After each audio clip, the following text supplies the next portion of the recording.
property up there at Helton Park. And I'm going to tell you what they did so you guys can kind of have an idea of what maybe we can do to go ahead and fix this where we can still have our park.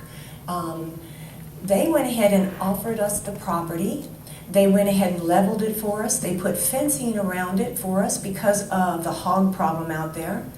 And they went ahead and with us, they wrote us a land usage agreement. So in that agreement, there's certain things that we have to do, and there's certain things that they said they will do for us. Now, they do not mow out there. They offered to mow, but what they mow is with the big tractors. For soccer fields, you can't have the big tractors because the grass is too high. So we went ahead and we've got volunteers that are taking care of our grass because they know our situation has changed from the city, where the city mowed it all the time. Your Little League fields, mostly those are all maintained by the volunteers out there. You're not going to see too many city workers going out there and mowing anymore. Now, if we can go ahead and do that usage agreement as the city, use that, and this is my plan, I thought about this, if we could use the 1.43 million that the sales tax is going to pay for and use that for excavation to make sure that our waterway and everything is still usable going into the river, not affecting our natural waterway. We're going to have to cut you off there. Thank you. Too bad. Sorry.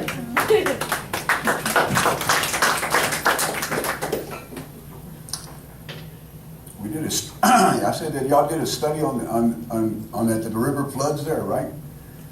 The study.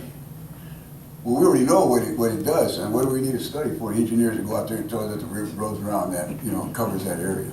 I mean, there's a bridge that goes over there. It's a state highway bridge, and I've seen some of the erosion tactics that they've been using to keep those columns from eroding away. And there's some heavy wiring that they put in. The process was there, and they did it because they got to preserve their bridge. They got our safety. Back then, it used to be a little state park, and the big long tables, they were concrete. When the river came over, they were still there. All we do was just clean them out, dig it out, whatever, and we resume our park, activities there. But that other side opened up. It never was feasible. I mean, every year it would be tree branches falling. All the pecan trees that were there, they would always fall, crack. Erosion would take place always. That was something that we did. It was a good, kind thing, kind effort in making a park over there, and it was beautiful.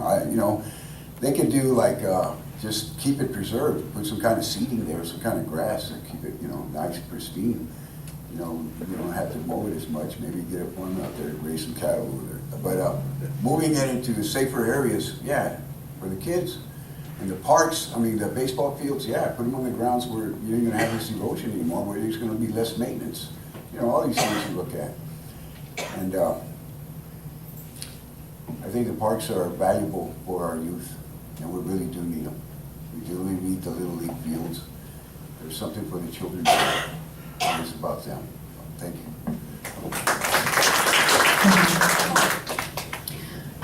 And that concludes our questions. So at this time, I'll invite each candidate to offer a final statement to the audience. You have approximately 30 seconds. Final pitch.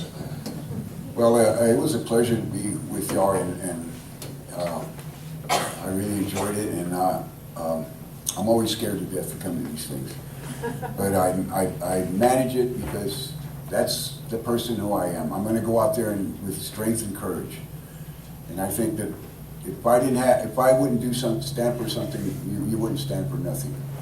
So I'm trying to do something for our city. We are, if you have talent, you got to use your talents in some ways. You got to try to better your surroundings, the world you live in. And this is what I'm trying to do. This is, like I said, my election to this council, it would be a good thing, I think, for the people. I look at where the people are first, are for the people, by the people, of the people. And that's the main thing. Thank you. Thank you.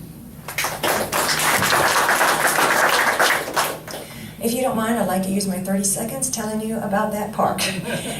We had a parent, Hill Horticulture Incorporated, donate $10,000 of underground sprinkler system over there.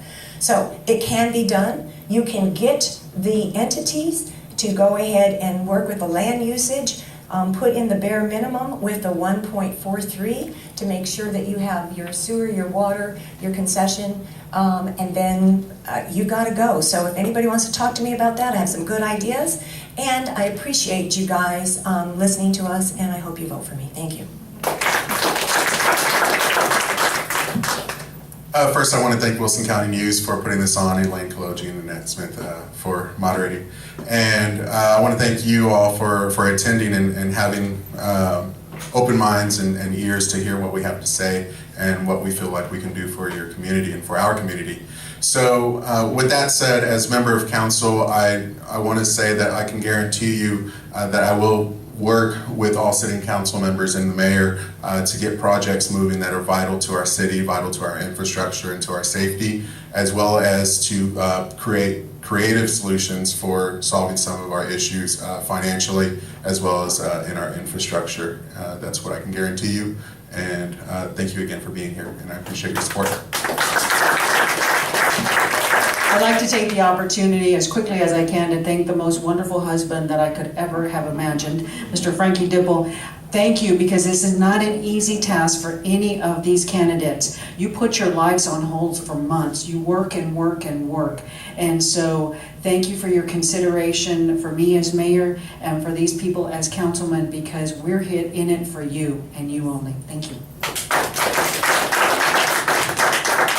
I want to thank everybody, and I've been walking these streets and doing a lot of door knocking on them, and I see the good streets, I see the nice neighborhoods.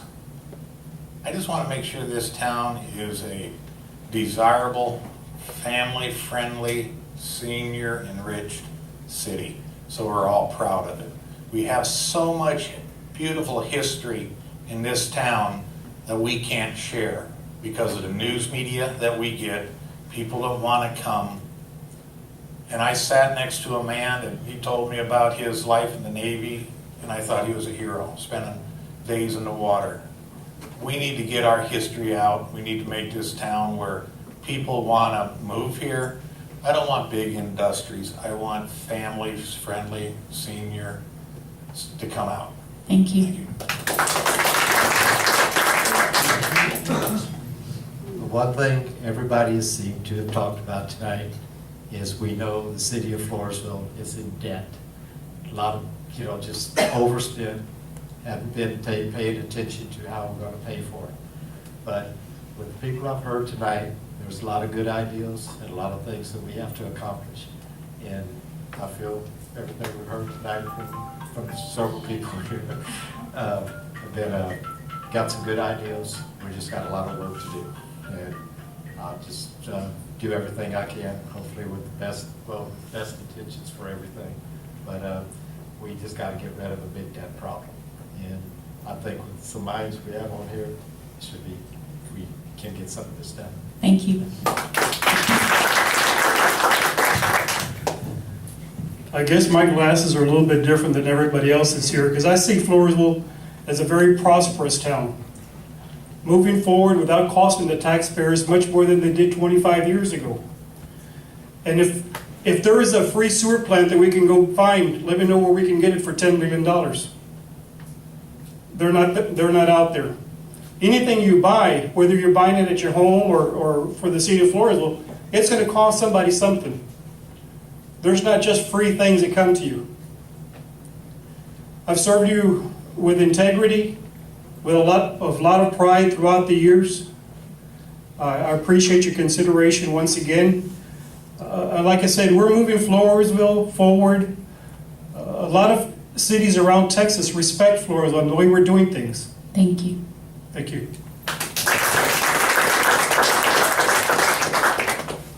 And as we conclude, thank you all for the gift of your time tonight. You could have been elsewhere and you chose to be here. For that, we thank you. We hope that you found this event informative and helpful in making informed choices in this election. Please know that a full list of candidates and the ballot issues can be found in this week's Wilson County News, along with early voting and election day dates and times. And this information can also be found at wilsoncountynews.com. We pray a safe journey home for each of you this evening. God bless our community, and God bless the United States of America. Good night.